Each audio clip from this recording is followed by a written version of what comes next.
नमस्कार दोस्तों, the fact time में आपका स्वागत है। हमारे साथ पूनम इंसान जी हैं, जिनके साथ सीधी बातचीत आपको दिखाते हैं, जानने की कोशिश करते हैं इनका कैसा एक्सपीरियंस है डेरा सच्चा सौदा संस्था के साथ। पूनम जी, द फैक्ट टाइम में आपका स्वागत है। पूनम जी, आप डेरा सच्चा सौदा संस्था के साथ कितने समय से? मेरे मम्मी पापा बचपन से ही मतलब जुड़े हुए हैं, तो मैं भी बचपन से ही जुड़ी हुई हूँ, लेकिन मैंने नाम थोड़ा बाद में लिया। मुझे नाम लिए हुए अप्रोक्स 9-10 साल हुए हैं, बट उसके बाद से मैंने आना जाना शुरू किया। मेरा कंटिन्यू यहाँ पे आना जाना रहा है। बेंगल कैसा महसूस करते हो आप आश्रम में सेफ्टी को लेकर? बिल्कुल सेफ़, एकदम सेफ़। यहाँ तो इनफैक्ट भाई बहनों जैसा व्यवहार है। भाइयों की साइड बहनें कम ही जाती हैं और भाई तो बिल्कुल ही कम जाते हैं। कोई काम होता है तो ये अदरवाइज़ नहीं जाते। एक दूसरे से कांटेक्ट भी कम। बहनों का काम सारा बहनें करती हैं और भाइयों का काम सारा भाई करते हैं। एक दूसरे से ऐसा कोई वो नहीं है, बिल्कुल सेफ़ है।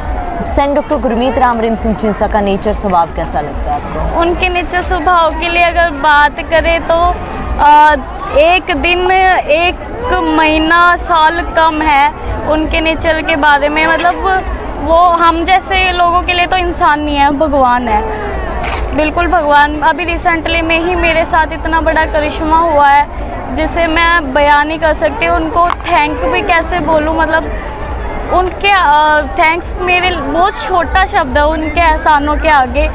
वैसे तो छोटे मोटे हर करिश्मे हर किसी के साथ ही होते रहते हैं, लेकिन मुझे रिसेंटली में ही अभी अगस्त के महीने में मुझे बिल्कुल जैसे मौत से ज़िंदगी में तब्दील किया। उन्होंने मर चुकी थी, ऑक्सीजन बिल्कुल ज़ीरो, शरीर में सांस भी नहीं थी एक भी, और ना बीपी ना कुछ। डॉक्टरों का कहना था कि अगर शायद 10 मिनट भी लेट होते तो मैं इस दुनिया में नहीं होती।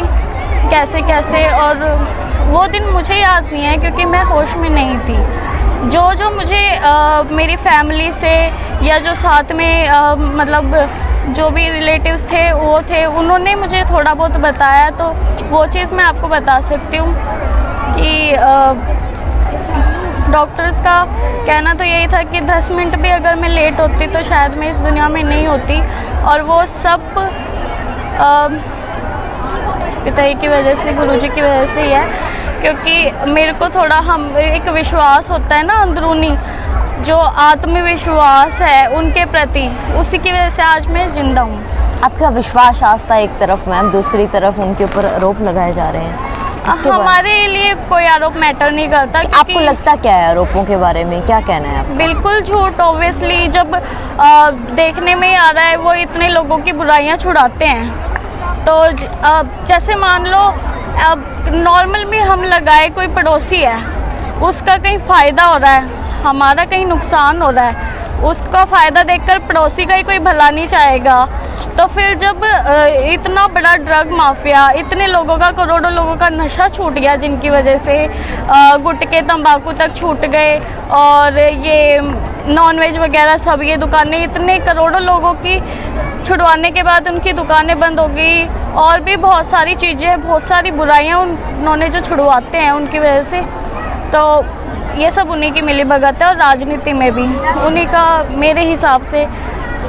बाकी गुरुजी में तो एक कहते ना, एक लेश मात्र भी बुराई नहीं है। बुराई तो छोड़ो, अच्छाई है जो भी है। क्या अच्छा किया उन्होंने लोगों के लिए समाज? उन्होंने 134 मानवता भलाई के कार्य हैं, जिन्हें गिनाए तो काफ़ी टाइम लग जाएगा। लोग 5 भी कार्य अगर कर देते हैं तो उनकी न्यूज़ों में मतलब पूरा दिन आती रहती है। यहाँ का कोई कार्य दिखाया नहीं जाता, इसलिए शायद लोगों को इस चीज़ के बारे में नहीं पता। जो मीडिया फैलाती है वही उन्हें सच लगता है। और 4 सालों से संत जी समाज में नहीं है, अब क्या इम्पैक्ट, क्या प्रभाव आपको लगता है समाज के ऊपर पड़ रहा है?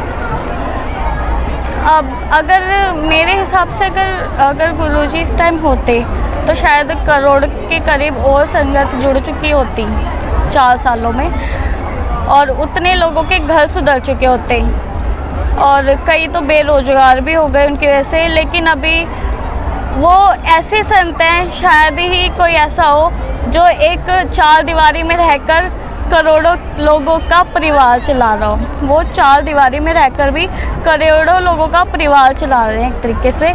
यहाँ डेरे में उनके बताए हुए सारे मानवता भलाई के कार्य अभी भी चल रहे हैं कंटिन्यू। जो वहाँ से वो कोई मैसेज वगैरह अपनी फैमिली या लॉयर्स के थ्रू भेजते हैं, उनके ज़रिए से सारे काम अभी भी होते हैं। बट फिर भी अगर नाम नहीं मिलता है तो कुछ लोग, काफ़ी लोग ऐसे हैं नाम के बिना वंचित रह गए। ज़रूरत है उनकी मैम, उनकी ज़रूरत है, बहुत है अभी क्या भी। अपील करना चाहोगे सरकार से? मैं तो सरकार से यही अपील करना चाहूँगी, मेन बात यह है कि जो हमें नहीं पता वहाँ कार्रवाई किस तरीके से हो रही है, कितने लोगों के झूठे बयानों पर क्या हो रहा है क्या नहीं, अच्छे से सही तरीके से और एक प्योरिटी के साथ सारा कुछ देखा जाए और फिर जजमेंट की जाए। और फिर अगर अच्छी जजमेंट होगी प्योरिटी के साथ तो हमें ज़रूर न्याय मिलेगा और जल्द से जल्द गुरुजी रिहा भी होंगे। बहुत बहुत धन्यवाद। इनकी अपील है कि न्याय मिलना चाहिए जल्द से जल्द। डॉक्टर गुरमीत राम रहीम सिंह जी समाज में हैं। आप भी अपनी राय डालते रहिए, देखते रहिए द फैक्ट टाइम। बहुत बहुत धन्यवाद।